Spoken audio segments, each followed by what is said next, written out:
بسم اللہ الرحمن الرحیم۔ تو سب سے پہلی صورت جو نازل ہوئی ہے تو جمہور کا یہی مسلک ہے، اقرأ بسم ربک الذی خلق، خلق الانسان من علق،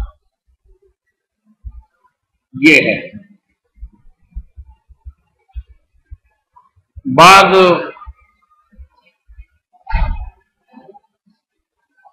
محدثین نے یہ بھی ذکر کیا ہے کہ سورہ فاتحہ کا نزول پہلے ہوا تھا، سمجھ گئے؟ اور بعد نے فرمایا ہے کہ یا ایھا المدثر قم فانذر وربک فکبر وثیابک فطہر، یہ پہلے نازل ہوا تھا۔ تو صحیح یہ ہے اقرأ بسم ربک الذی خلق، یہ پہلے نازل ہوا،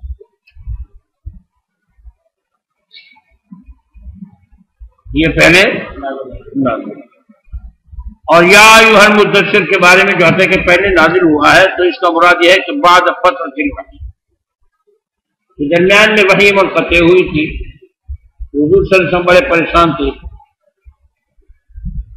تو پھر اس کے بعد وحی بند ہونے کے بعد کچھ دن جو وحی کا سلسلہ کٹ چکا تھا، اس کے بعد سب سے پہلی سورت یا ایھا المدثر قم فانذر وربک فکبر وثیابک فطہر ولا تمنن تستکبر۔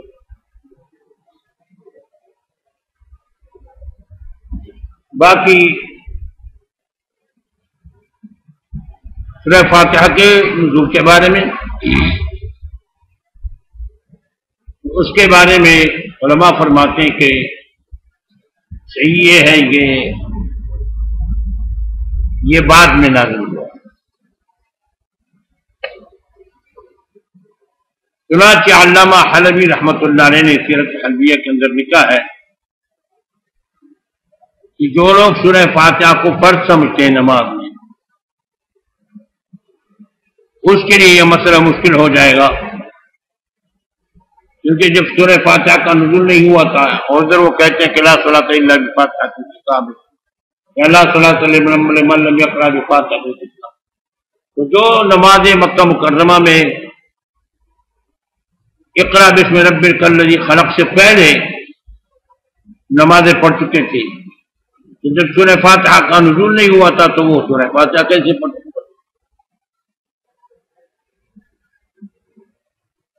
تو گویا ان کا علامہ حلبی رحمۃ اللہ علیہ کا مقصد شاید اور اشارہ حنفی مسلک کی تائید کی طرف ہے کہ احناف کا مذہب کہ سورہ فاتحہ کا پڑھنا فرض نہیں ہے، اگر فرض ہوتا تو پھر تو وہ ان نمازوں کا کیا ہو جائے گا، سمجھ گئے؟ بہرحال یہ بات اپنی جگہ آئے گی انشاءاللہ کہ سورہ فاتحہ فرض ہے یا نہیں ہے، قرأت خلف الامام کی بات آئے گی انشاءاللہ تعالی، اس پر بات کریں گے، لیکن یہاں تو اجمالاً علامہ حلبی رحمۃ اللہ علیہ کا ارشاد مبارک نقل کیا، وہ فرماتے ہیں کہ وہ لوگ جو رکنیت فاتحہ کے قائل ہیں اس کے لیے یہاں مشکل پیدا ہو جائے، سمجھ گئے؟ بعض لوگ کہتے ہیں کہ سورہ فاتحہ کا نزول 2 مرتبہ ہوا ہے، پہلے اس کا جو نزول ہوا تھا تو بحیثیت قرآنیت کے نزول نہیں ہوا تھا، من حیث انہ قرآن، اس حیثیت سے اس کا نزول نہیں ہوا تھا، جیسے اذکار اور دعا نہیں ہوتے، اور دوبارہ پھر بحیثیت قرآنیت کے ان کا نزول ہوا۔ بہرحال مگر کوئی ثقہ مضبوط روایت اس کے پاس ایسی روایت نہیں ہے جو بخاری کی حدیث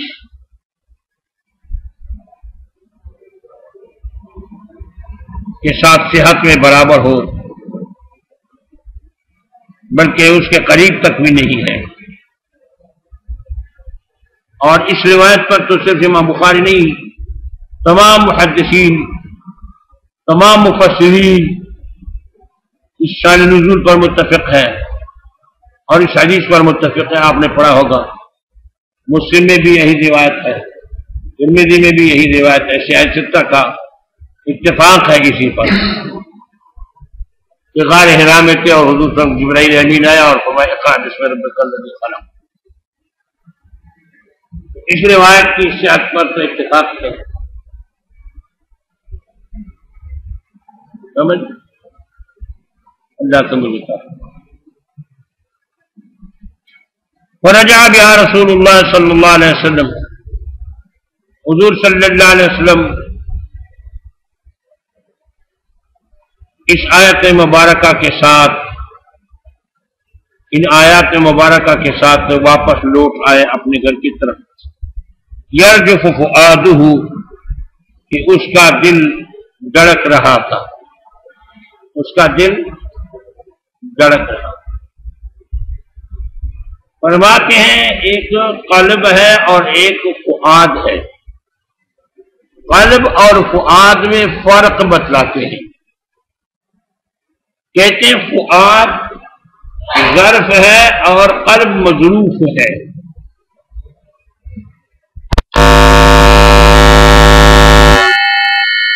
فؤاد ظرف ہے اور قلب اس کے اندر وہ مظروف ہے، اور ادراک قلب کو ہوتا ہے۔ وہ فؤاد قلب کرنا کے ذکر کیا، اس میں قلب کی حرکت کا خود بخود وجود آیا۔ جب برتن آپ ہلاتے ہو تو جو برتن میں ہوتا ہے وہ خود بخود اس کو حرکت ہوتی ہے۔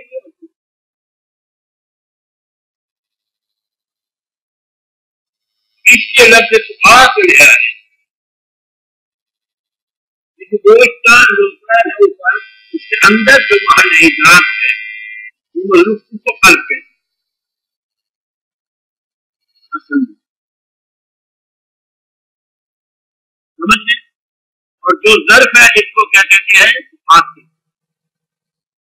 یہاں لفظ فؤاد ظرف کی حرکت سے مظروف کی حرکت ضروری ہے، مظروف کی حرکت سے ظرف کی حرکت ضروری نہیں۔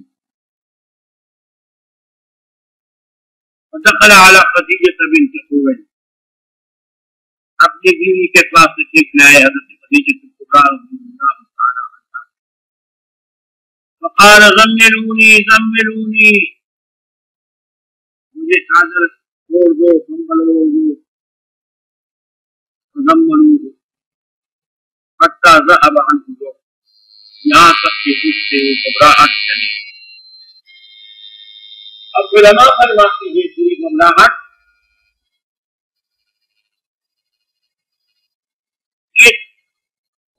وحی کا دباؤ تھا، یہ نہیں تھا کہ وہ اپنی نبوت کو نہیں جان رہے۔ اللہ تعالیٰ کا یہ نظام ہے کہ جب کسی نبی کو نبوت دیتے ہیں تو پہلے ان کے دل میں آپ فرما دیتے ہیں کہ آپ نبی،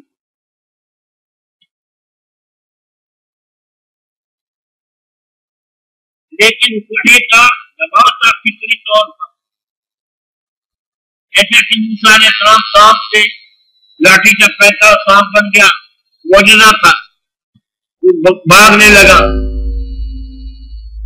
اللہ نے فرمایا خذھا ولا تخف سنعیدھا سیرتھا الاولی، پکڑو گھبرانا نہیں۔ علماء فرماتے ہیں کہ وہ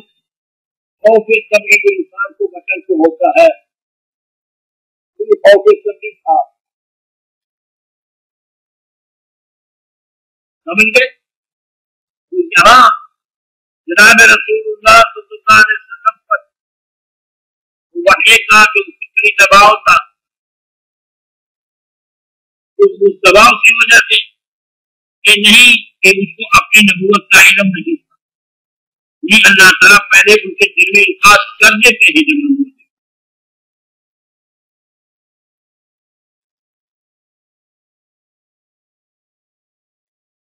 اخبرها انہوں نے حضرت خدیجہ کبریٰ کو بتلا دیا کہ لقد خشیت علی نفسی، میرے اوپر اتنا دباؤ آیا کہ میں تو اپنی جان پر اپنی ذات پر گھبرانے لگا کہ میں میری جان نہ چلی جائے۔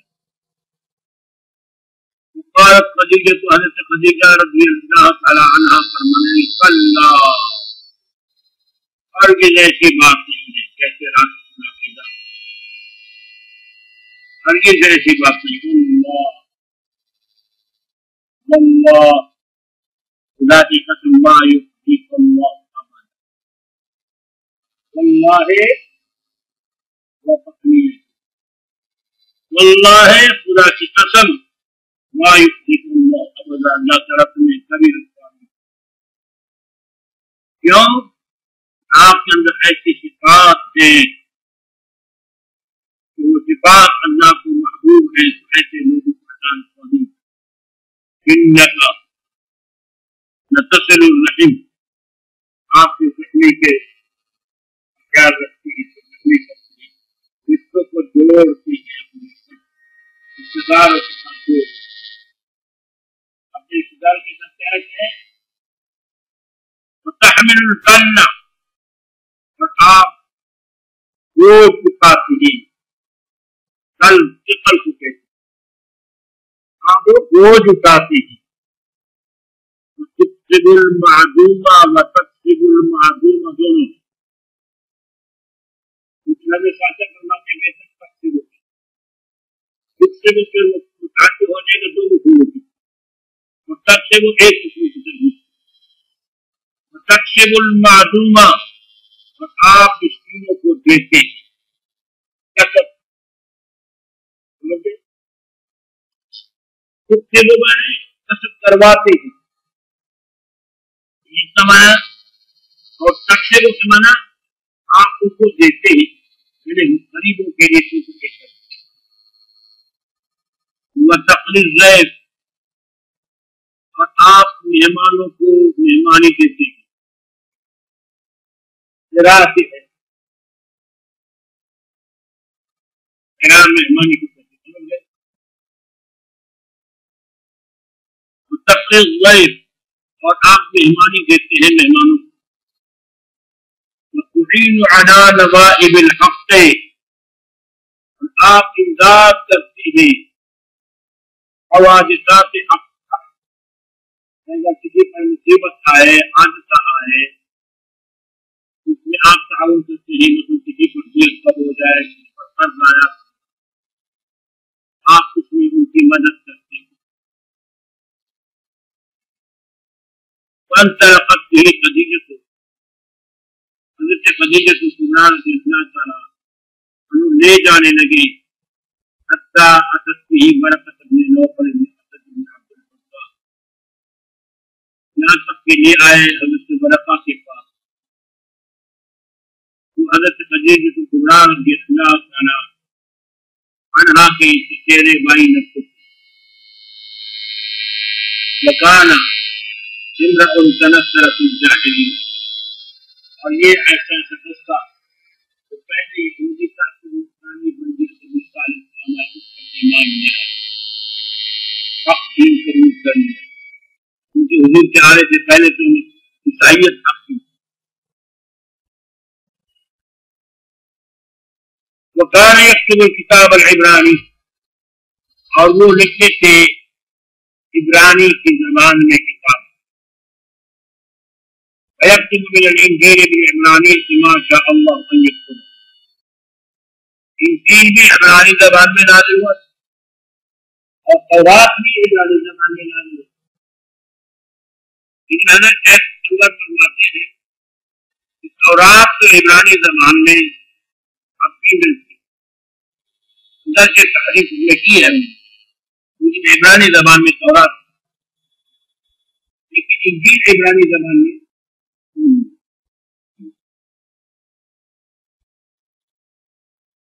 اس کا ترجمہ اردو زبانوں میں، انگریزی زبانوں میں ترجمہ اس کا ملتا ہے، لیکن عبرانی زبان میں اصل کتاب نہیں۔ یہ دونوں عبرانی، بعض نسخوں میں عربی کا رکھ رہے ہیں، عبرانی کے بجائے عربی، یکتب الکتاب العربی۔ علماء فرماتے ہیں کہ تعارف نہیں ہو سکتا ہے کہ عربی بھی لکھتے تھے عبرانی بھی لکھتے، جب انسان کو لکھائی آتی ہو، لکھا بھی اردو بھی لکھتا ہے، انگریزی بھی لکھتا ہے، عربی بھی لکھتا ہے، مولانا ہو جاتا ہے،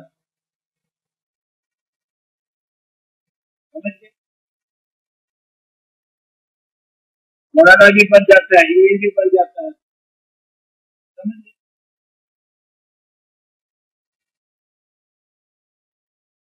انگلش کر لیتا ہے، انگلش بھی لکھتا ہے، اردو بھی لکھتا ہے، عربی بھی عالم ہوتا ہے۔ یہ کوئی اس میں کوئی تعارض عربی ہو یا عبرانی ہو، دونوں ہو سکتا ہے، دونوں کا لکھا۔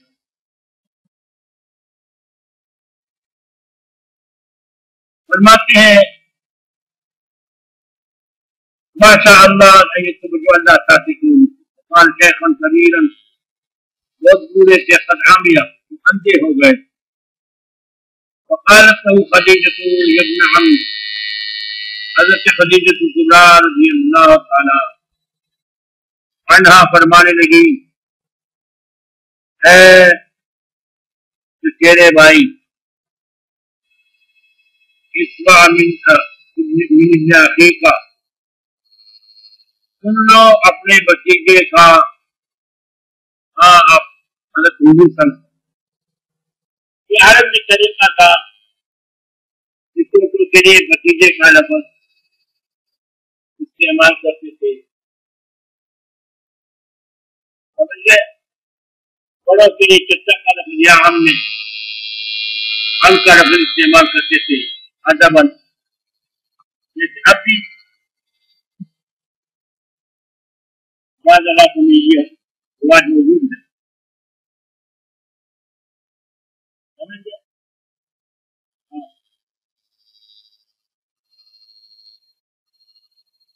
تو میں اپنے بتیجے کی بات سنوں،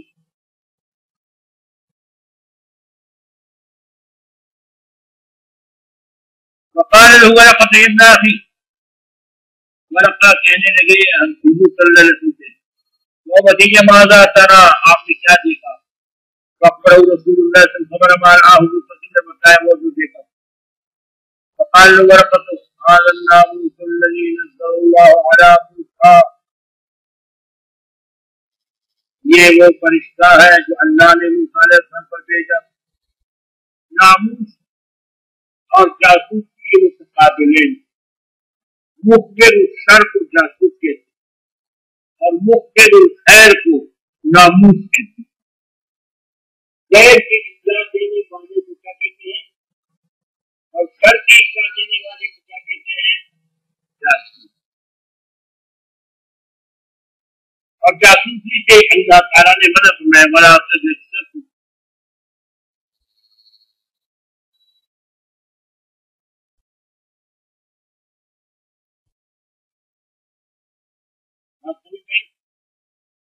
انتقال کا جواب طالب کو ہوتا ہے اس کا جی، حضرت عمر رضی اللہ عنہ ساری رات پھرتے تھے، آپ کہتے جاسوسی منع ہے ولا تجسسوا، ساری رات پھرتے تھے۔ جواب یہ ہے کہ پیارے وہ تجسس احوال کے لیے نہیں پھرتے تھے، وہ تفحص احوال کے لیے پھرتے تھے۔ تجسس احوال اور ہے کہ کسی کے عیوب کو تلاش کرنا ٹٹولنا، اس کو تجسس، اور کسی کے مشکلات کا معلوم کرنا کہ کسی تکلیف میں تو نہیں ہے تاکہ میں ان کی ہمدردی کروں، ان کی امداد کروں، یہ اور چیز ہے۔ وہ اپنی قوم کے مشکلات کو معلوم کرنے کے لیے اس کو تفحص احوال کہتے ہیں، وہ تفحص احوال کے لیے پھرتے تھے، تجسس احوال کے لیے نہیں پھرتے تھے۔ جس سے آپ کا اعتراض ابا امن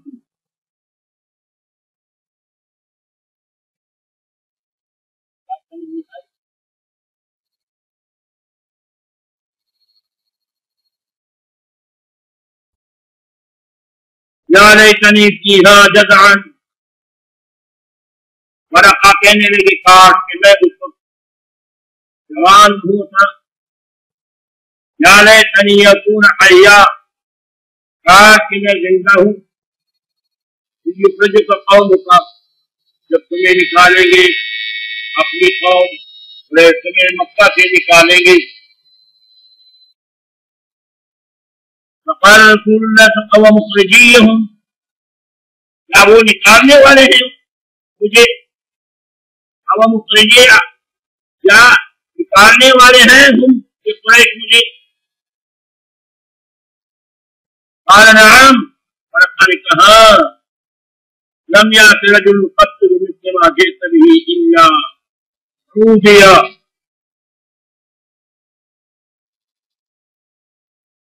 نہیں آیا کوئی شخص کبھی بھی نہیں لے آئے کوئی شخص کبھی بھی بمثل ما جئت به جیسے کہ تم لے آئے ہو یعنی ایسی بڑی الا عودی مگر اس کا کچھ نہیں کی یاد رکھو دشمنی ہوتی ہے ایک اپنے حق کی ایک اپنے باطل کی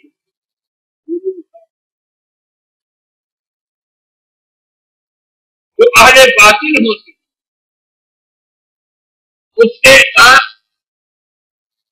حزب اقتدار والے ساتھ ہوتے ہیں اہل حق ہوتے ہیں اس کے ساتھ ہمیشہ اختلاف کرنے والے اپنے اقتدار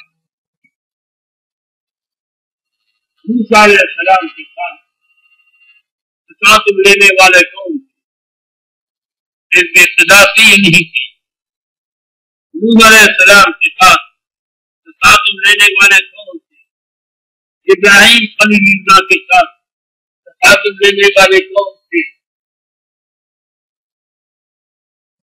موسیٰ کلیم اللہ کے ساتھ تصادم لینے والے کون تھے حضرت محمد رسول اللہ کے ساتھ تصادم لینے والے کون تھے حزب اقتدار کے نہیں سردار کے اور مرزے پلیت کے انگریز ملے ہو اب بھی ملا ہوا اب کہاں ہے ان کے بعد کہاں ہے لندن میں بیٹھے ہوئے اس کے پرسوں سے بیٹھے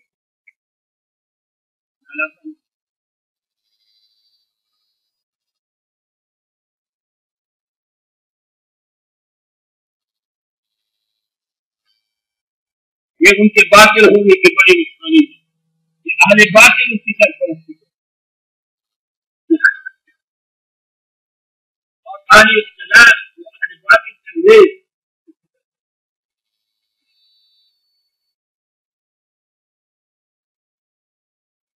اور اہل حق کے ساتھ ہمیشہ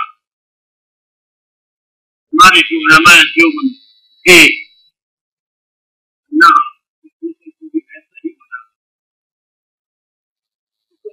دے رہے مگر خود کی معافی ہے کہ بہت تھوڑے لوگ ہیں جو صحیح طور پر آپ کے لیے قربانی ہے اور اکثریت اقتدار اور پیسوں کی نال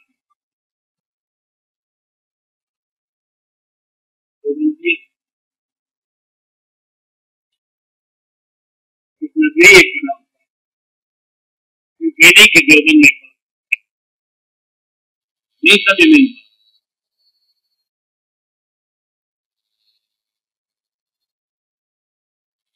یہ نہیں کہ میرے پاس پڑھنے سے دیوبندی ہوگا میں پڑھنے سے دیوبندی ہوگا دیوبندی نہیں اگر وہ نظریہ ہے تو دیوبندی ہے نظریہ نہیں ہے تو دیوبندی احناف سے وہ بانی سے اس کا بیٹا جانے سے دیکھ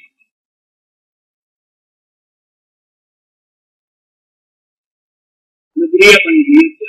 اب آپ ہزار بار کہیں کہ اسلامی کے دیش کے پاس اس سے تو دیوبندی نہیں بن سکتا. نظریے ہر حال اس تک نہیں جانا چاہتا. سیاسی رنگ کرتے اور مجھے علامہ بنوری رحمۃ اللہ علیہ کا پیارا چنا زبانی میں ٹویٹروں میں بھی کرتا ہوں. علامہ بنوری رحمۃ اللہ علیہ کو رسول میں یاد آ جاتا ہے. وہاں اللہ والے فرمایا کہ میں بھی سیاست علامہ بنوری فرمایا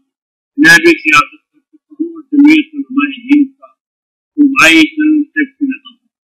مگر مجھے اب اس سیاست سے طے آتی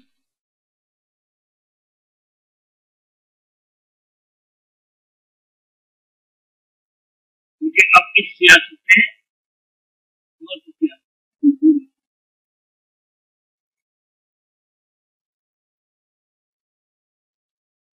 اللہ مغلوری کی سنتا جب سے میں نے خود میں اب مجھے اس سیاست سے طے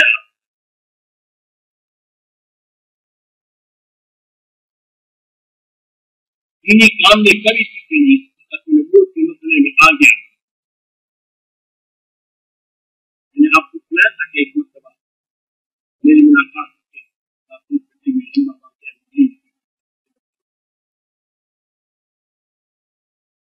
مجھے شامل کی سربراہ کے اچانک پاتے ہوتا ہے ترقی کے اپنے سربراہ آپ کی میرے سامنے فرمانے لگے. مولانا رسول اللہ صاحب بھی موجود تھے اور مولانا مفتی تقی عثمانی صاحب بھی موجود تھے. مولانا صاحب بھی موجود تھے. یہ دونوں لکھنے والے اور مولانا عبدالرحیم اشعری بھی موجود تھے. مولانا محمد ریاض صاحب بھی موجود تھے. یہ مولانا محمد ریاض صاحب اور مولانا عبدالرحیم اشعری صاحب اور مولانا لطف اللہ صاحب کے حوالے دیتے اور مولانا تقی صاحب اور مولانا صاحب یہ نوجوان تھے یہ لکھنے والے اندر بیٹھے مضمون اور پھر حضرت اس پر نظر کرنا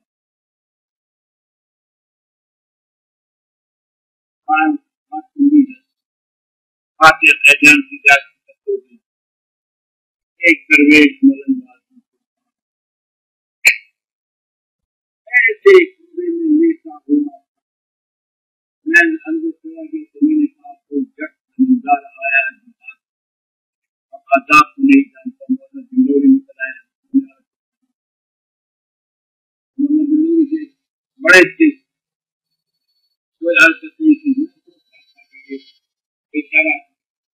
پتہ نہیں ہے سارا ہی ہے آداب کو نہیں جانتا. میں نہیں پہچان سے باندھے ہوئے تھے اتہاس کے لباس کھاتا اور ہوئے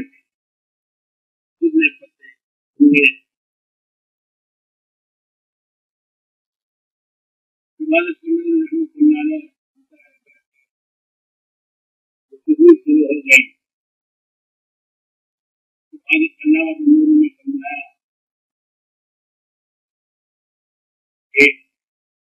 انہوں نے یہ احساس کیا ہے آخری بیان ہے خان خانے مرزا کا یہ ہے کہ میں زندگی نبی ہوں میں نئی نبی نہیں ہوں. اس کے بعد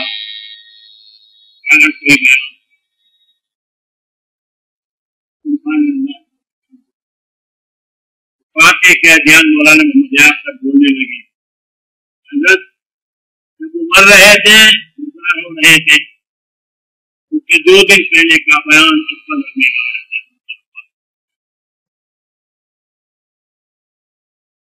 میں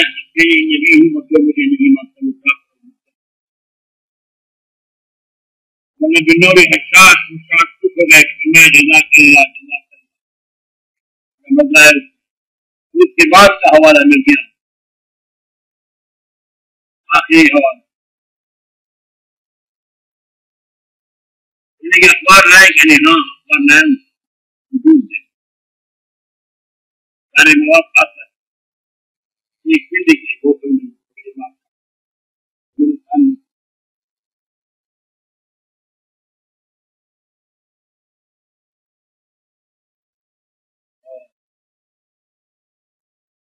یہ گزارش کر رہے تھے کہ میں بنوں گی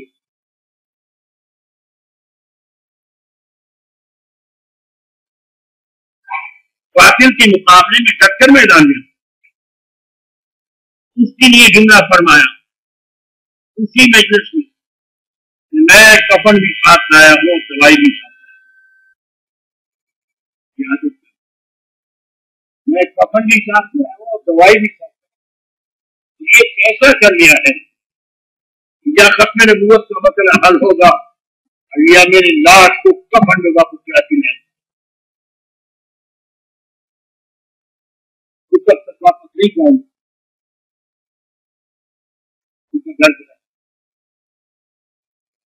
جب تک یہ مسئلہ میں کفن بھی ساتھ لایا ہوں اور دوائی بھی ساتھ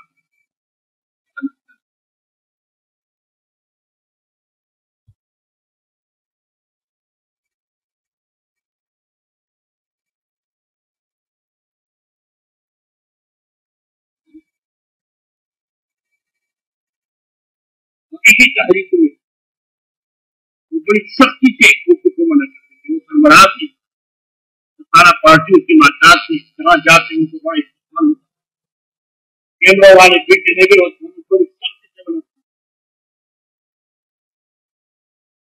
کوئی چوری چکے لینے سے صبح اخبار میں آ جاتا تو افسوس کرتے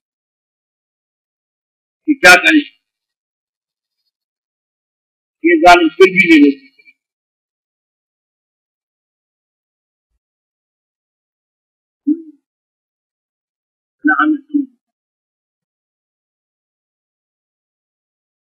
اللہ اگر فرماتے تھے کہ مجھے اب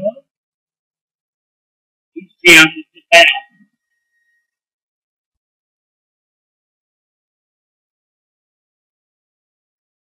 جب جوانی ہوتی ہے تو انسان یوں سوچتا ہے کہ یہ سیاست کروں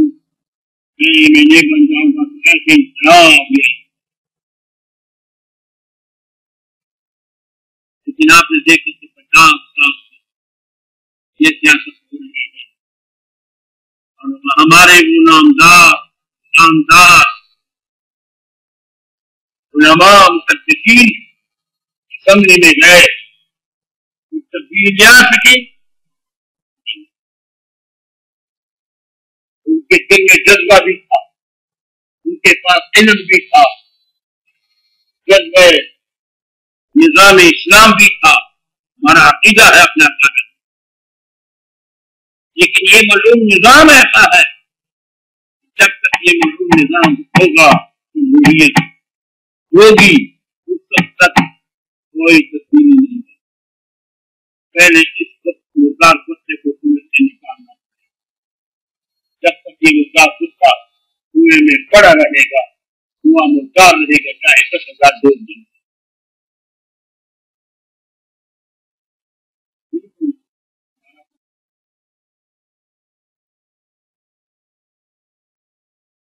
نہ سب کو سمجھ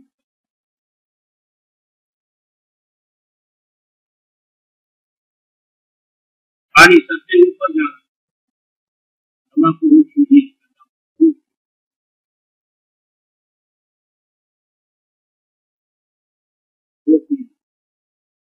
یہ جمہوریت کا راستہ نہیں وہ کبال علم تھی کبال علم اور کبال عمل تھی مولانا کے حد کا کامیابی دیوبند کے استاد رہے تھے مولانا مفتی محمود صاحب مولانا غلام محمد صاحب مولانا شفیع سعید صاحب شیخ الحدیث مولانا نعمت اللہ صاحب شیخ الحدیث مولانا عبد الحکیم کا ہزارے کی ایسے بڑے بڑے بہترین امام آج کے 8 بزرگیوں میں سے گئے تھے، 8 بریلویوں میں سے آئے پرانی گروپ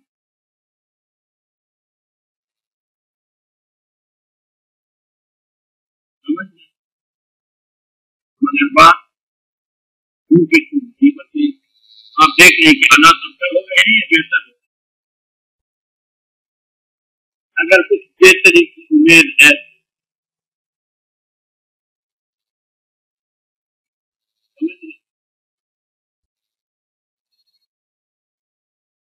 اللہ عمر کی طرف اللہ کی طرف سے آئے گا، لیکن ظاہری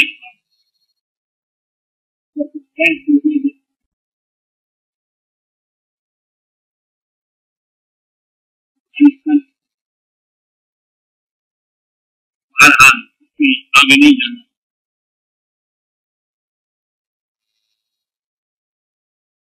آپ ناراض ہوتے ہیں بات مشکلات سے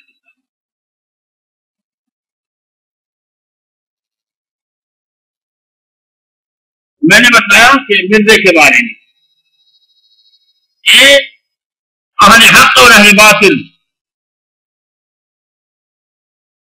اہل حق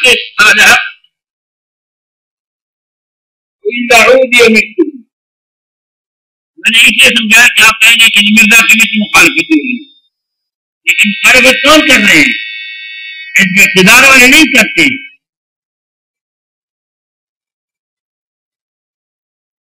پاکستانی بھی حزب اقتدار والے اس کی مخالفت نہیں کرتے،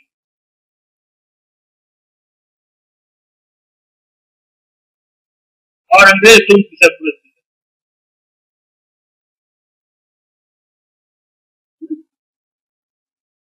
اہل حق اور اہل باطل کی درمیان فرق نہیں، اہل حق ٹکر لینے والے جاگیردار سرمایہ دار حزب اقتدار اکثر نہیں،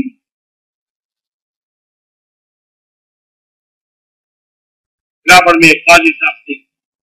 گھر میں نبوت کرداروں نے ختم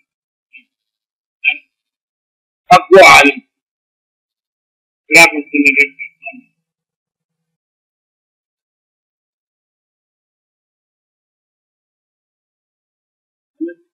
حق بات سے کسی کا نام نہیں، اس کی بزرگی کا ایک لطیفہ بھی سنا دوں۔ ایک مذہب حضرت خانوی رحمۃ اللہ علیہ وسلم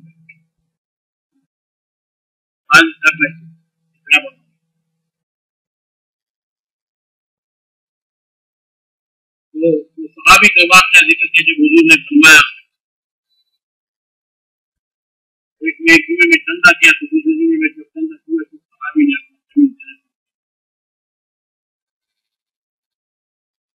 فرماتے ہیں کہ اس نے پہلے چادر پہنی، ثانی واقعہ بینکر اس کے بعد نہیں پہنی،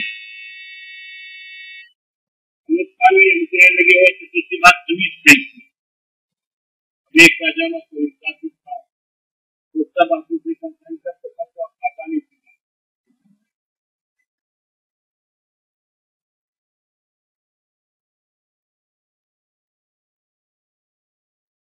پاجامے کی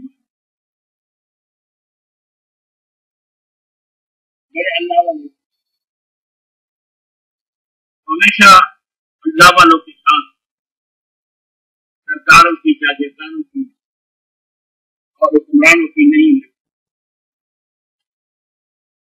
یہ قدرت کا نظام ہے،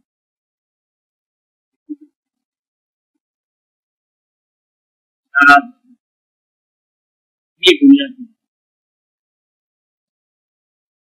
یہ میں نے اس سے بتایا آپ کو یہ چمانا مرزے کی بھی مخالفت ہو رہی مخالفت کر گئی تو سرمایہ جاگیردار اس کو کہتے سنگونیوں نے کیا مت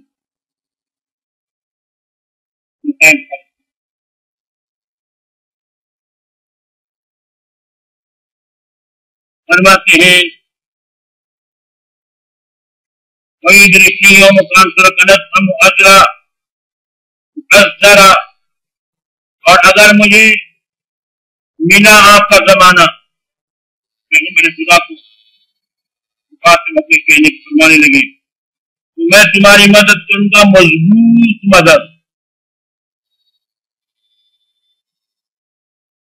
مضبوط مدد. تم لم ينشب برکت انتم کے، بس وقت نہیں گزارا برکہ نے.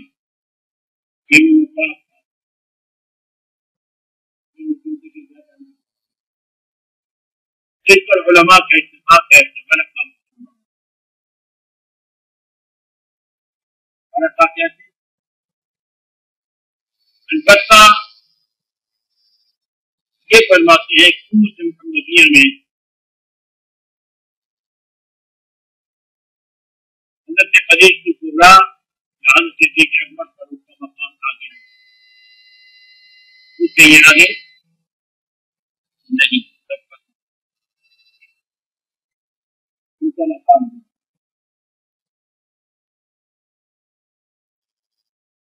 عالم الشہاب مفطر الوقت اور وحی کٹ گئی، کہتے 3 سال تک وحی عالم الشہاب منظوری فرماتے. آپ جانتے ہو امام زہری امام مالک کے استاد،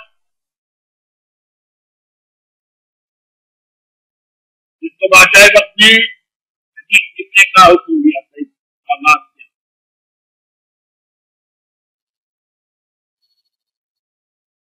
بعض مشہور راویوں کی پہچان ضروری ہے. ایک مرتبہ میں نے ایک حدیث بیان کی اور ایک اور عالم نے اسٹیج پر حدیث بیان کی، اس پر میں نے تنقید کی کہ یہ سند کے لحاظ سے ضعیف ہے. اطلب العلم ولو بالسین، وہ ضعیف تو ضعیف شدید ہے، بعد نے موضوعی قرار دیا ہے. یہ حدیث موضوعی ہے. اطلب العلم ولو بالسین، تو میں نے کہا ایسی حدیثیں اسٹیج پر بیان کرنا یہ غلط ہے. اسٹیج پر میں نے اس پر تنقید کی. میری تقریر میں حضرت حمزہ کی شہادت کا واقعہ تھا. حضور نے فرمایا تھا کہ اگر حضرت حمزہ کی بہن ان کی پھوپھی اگر وہ نہ ہوتی تو اس کی وجہ سے میں نے چھوڑا، ورنہ میں اس کو چھوڑ دیتا یہاں تاکہ پرندے اس کو کھا لیتے اور قیامت کے دن وہ پرندوں کے پیٹ سے وہ جمع ہوگا. تو اس پر انہوں نے، میں جب اسٹیج سے نیچے آیا تو میرے بعد جو عالم تقریر کرنے والا تھا اس نے اعتراض کیا کہ اس نے جو حدیث بیان کی ہے یہ ترمذی، جو میں نے بیان کی ترمذی کی روایت ہے، پڑھو گے انشاءاللہ. وہ کون سی؟ تو میرے پاس آدمی آیا جامعۃ المندوب سے کہ پھر سے پوچھ رہے ہیں راویوں کے بارے میں. میں نے بتلایا تو میں نے تو دوسرے راویوں کے حال لکھے. میں نے کہا امام زہری تو سورج کی طرح چمکتا ہوا، اس کا حال نہیں لکھا. تو انہوں نے کہا یہ زہری کون ہے؟ تو میں حیران ہوا، امام زہری کو نہ پہچانتا ہو، امام مالک کے استاد اور سب سے پہلے حدیث کی لکھنے والے، جمع کرنے والا، لکھتے ہوئے دوسرے صحابہ سے بھی لکھنا ثابت ہے مگر معمولی جس کو باقاعدہ بادشاہ وقت نے حکم دیا تھا کہ جمع کر دو حدیث ضائع ہو گئی. ابن شہاب زہری کو نہیں جانتے، سند لے لیتی ہے.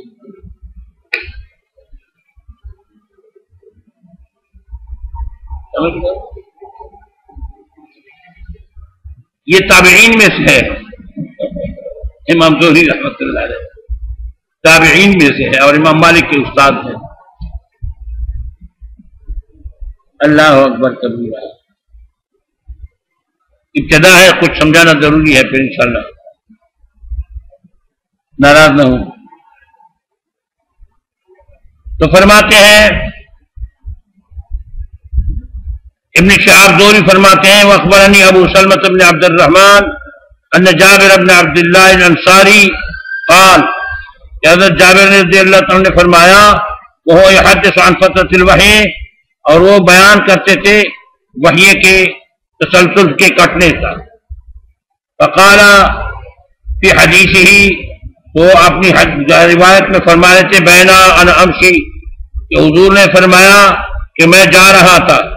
اس سمعت صوتا من السماء، یہ حضور کے الفاظ ہیں کہ اچانک میں نے سن لی آواز من السماء، آسمان کی طرف سے، ورفعت بصری،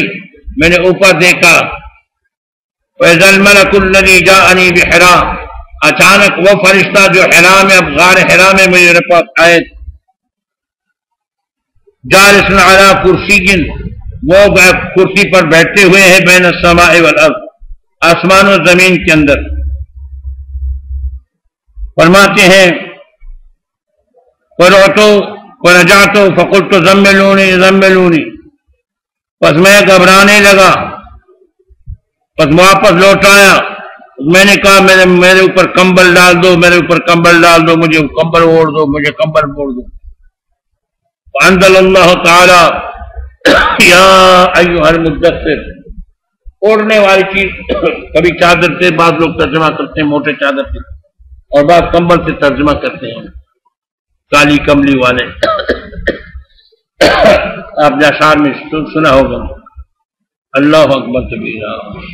مولانا پھر رہے ہیں